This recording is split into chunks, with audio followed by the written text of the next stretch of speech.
झारखंड राज्य outsourcing computer operator संघ ने अपनी 4 सूत्री मांगों को लेकर राजभवन के सामने धरना दिया। संघ ने राज्यपाल संतोष गंगवार को ज्ञापन सौंपा, जिसमें 60 साल की आयु तक की नौकरी पर रखने की मांग की गई।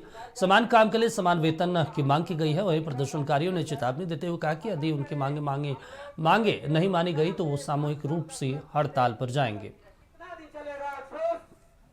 परेशानी हम लोग को बहुत है। हम लोग जो है अभी हम लोग का जैसे ऑफिस में समय का कोई सीमा नहीं है। 10 बजे जाना है, कभी होता है कि 7 बजे जाना होता है, 8 बजे जाना होता है। हम लोग को जैसे लेडीज़ लोगों को तो और भी दिक्कत होता है, परिवार देखना होता है, ऑफिस देखना होता है। वेतन के लिए हम लोग को सिर्फ इतना सुबह से लेकर शाम तक काम कराया जाता है और वेतन हम लोग को सिर्फ 15,000 रुपया दिया जा रहा है। और वही ऑफिस में जो है हम लोग के साथ में ही जो कंप्यूटर भाई लोग हैं जिनसे काम लिया जा रहा है, उनको 34,000 पेमेंट दिया जा रहा है। काम वही है, पद वही है, लेकिन पेमेंट सबको अलग अलग दिया जा रहा है। तो ये चीज़ भेदभाव हम लोग के साथ में हो रहा है। इस चीज़ के लिए